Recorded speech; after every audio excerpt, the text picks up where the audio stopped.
Hello, America. Hello, everyone. You are extraordinary. You are amazing. If no one told you that today, I have at least. And that's the only reason why you need to watch this video. You can leave now.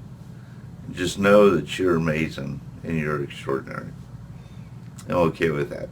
Today is February the 8th, 2023. My name is Michael Tomlinson. I am an American teacher. Yes. Hey, have you guys ever heard of, maybe some people know this, and some of y'all don't know this, but there is a language, a trucker language, a communication that can happen. And if you don't know this already, then I want to share this with you because I want you to know that you can do this. And it'll be very helpful. It's just a cool thing to do. And that is, when you're on the highway, you're driving, and there's like a big trucker, 18-wheeler truck passing you by, then it's turning on its blinkers to cut in front of you. And of course you don't want to speed up. You don't want to mess around with, truck drivers or their business and them moving forward. But they just be able to move forward. Wouldn't you agree? I mean, why are you going to slow them down? Unless they're going to cause an accident and they're driving recklessly, of course. But if they're just moving along, so they turn on the blinkers, and then they have to, double check, maybe even triple check to make sure they can cut in front of you, right? I mean, it's not like they can just, like a car where they just look over their shoulder and be like, oh yeah, and just, they're over. They have to make sure there's plenty of space there going on. So once you know that trucker's in the clear and you're okay with this trucker, cutting out in front of you too, which you should be okay with, what you do is you flash your lights. Just once. Just flash your lights. High beam, low beam, just... And the trucker will take that as it's good to go. You have his back. He can just freely now, without having to check 100 times to make sure, he's not going to hit anyone. Or even she. There's a lot of female truckers out there too. He or she, but, so it gives them a thumbs up. And it's the most courteous thing a driver can do when it comes to that kind of predicament. So if you don't know this already, then now you do know this, and it's a very courteous thing to do, and it's a cool thing to do. It's a nice thing to do. Okay, and this is the part of the communication, the language that happens. So you flash your lights. They go ahead and cut in front of you. Now, what happens next is that if you pay attention to their brake lights, they tap on it twice. It's their way of saying thank you. So it's basically headlight talking to tail light. Trucker talk.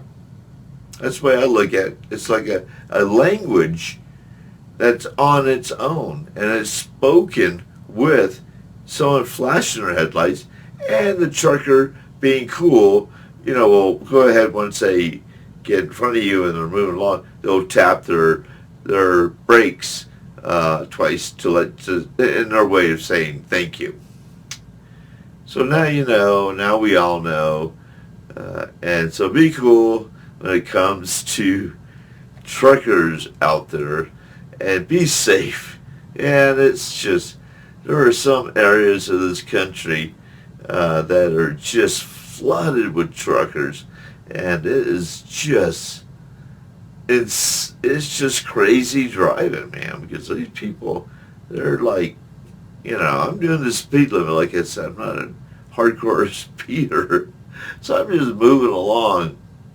And while I'm moving along, man, these people are just zooming past me.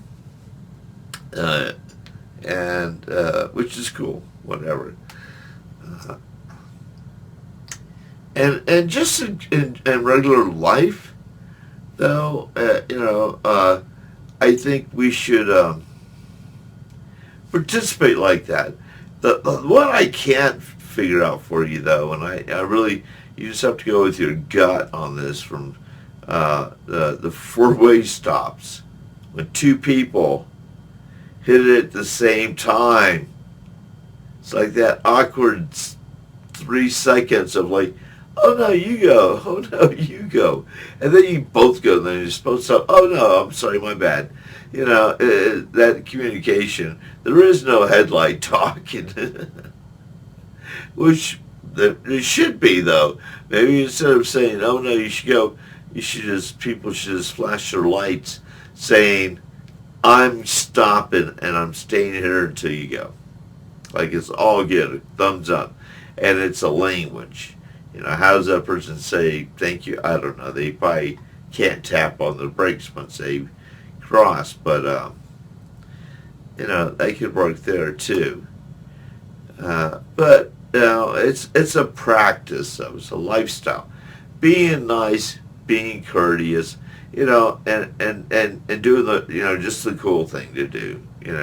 Whether you're driving or you're in a place where people are congregating and you're shopping, and then driving those carts around those grocery stores sometimes can take some maneuvering, man. I mean, you take that corner and there's somebody else taking the corner and you're both kind of like, and excuse me, go around them and, and it is just awkward. It's awkward. I always say excuse, and I don't always say that, but it's just awkward communication. In fact, I think we've all become numb to it. That we don't even say much until we just kind of slowly work around it. We don't have to say anything. It's just what's happening now, and we just want to keep moving forward and getting our groceries or getting our stuff that we don't even want to deal with, like excuse me or sorry my bad or anything like that. And I can't really blame people for not doing that. It's just a lot going on there, and you almost have to be talking like every couple of minutes if you're doing that, because there's always going to be somebody like in any lane, just inside the lane itself, and turning corners too. The main thing to do is just be cool, be patient, move along, stay positive, stay productive, and don't get frustrated by the people that are already frustrated and they're just kind of passing their bad frustration energy, or they're trying to pass it on to you. You're just not going to take it. You're just like, forget your bad energy. I don't want it. I got plenty of my own bad energy if I really want bad energy. Or, I'm not saying that, I'm making a joke of that part. But, I'd rather keep a positive, good energy and a good vibe than let other vibrations and energies affect me. Oh, that's a toughie too. But as Americans, I think we can do this. I know we can, and we can set an awesome example of how it's done, and that will fold on to the next person and the next person. And after a time, America starts to change, because one person has changed, creates a ripple effect where now 100 people are going to change. You see where I'm going with this? That's the spreading of love. That's a power of life, the power of love. The ripple effects of that.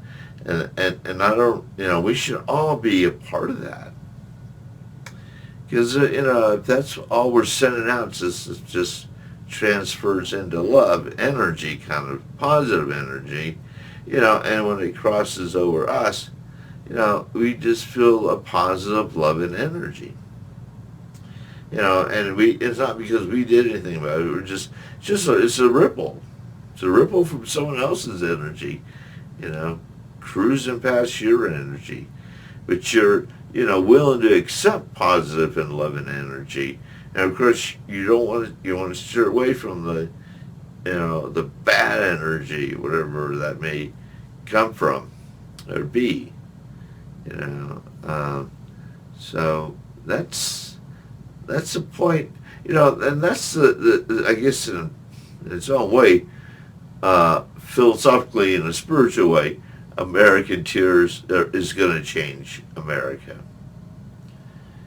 And not because there's some rule book saying we got to do this and do that, and to achieve what we're doing. It's just a matter of us as individuals going, willing and have brave enough to accept that kind of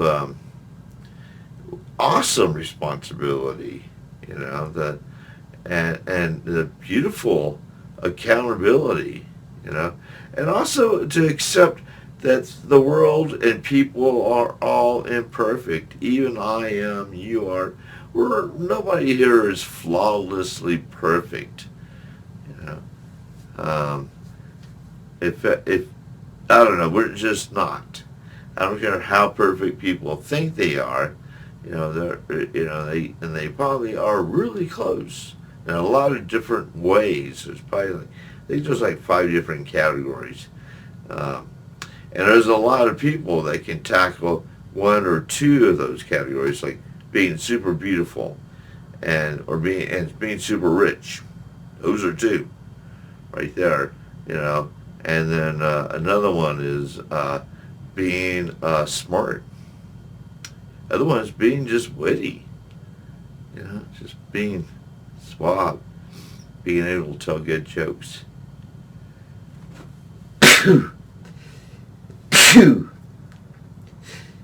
Phew, boy. That came out of nowhere. Sorry about that. I don't know what just hit me. Just had a sneeze.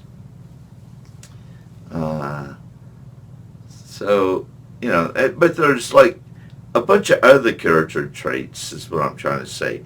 That would say, but there's no one person that can take them all, like all 5. That's just not gonna happen. Like I said, 2, maybe 3 strong character traits to kind of project themselves out there in the world as this is who I am. And even, like, to be honest with you, all those character traits, that's what they are. They're just what I just said. It's just projecting onto people, who you think you are, and projecting onto them what you want them to think you are. So, and that's false. I hate to say that right now, but it is false. It doesn't work that way. The reason I bring that up, it's not because I want you to take on these characters. It's to understand them and to know about them. So to know that you're gonna fall into one of them, and at some given point in time, if you're not already categorize yourself as a few of those already, but if you have or if you haven't, that you want to kind of steer away from that way of thinking because that's not really who you are. It's not your full. It's not your true identity, and you don't need character pretend traits to put out there so people can. You can make people think who you are because why would you do that anyways? It's not who you are. I mean, you just be real, be honest, be yourself, have fun. Why go through the hassle of being something or someone, different because you think it molds inside with what they're thinking or what society may be looking for. And that's not being very American, too. It's being, that's why a lot of people in America are around saying people are so fake. People are just so shallow. And people, and the more shallow and fake they are, the more they belittle everybody else around them, like they're superior. And I don't understand that way of thinking, but but that's what kind of happens. It kind of breeds into the division. We're dividing apart, like because I carry these false character traits in comparison to whatever traits you may be carrying. Maybe you could only have one, and people are gonna not categorize you. Not that they're going to be your friends or ghost you or anything weird like that, but you may be categorized, which is kind of just lame. Kind of like its own, like being in a friend zone, but not.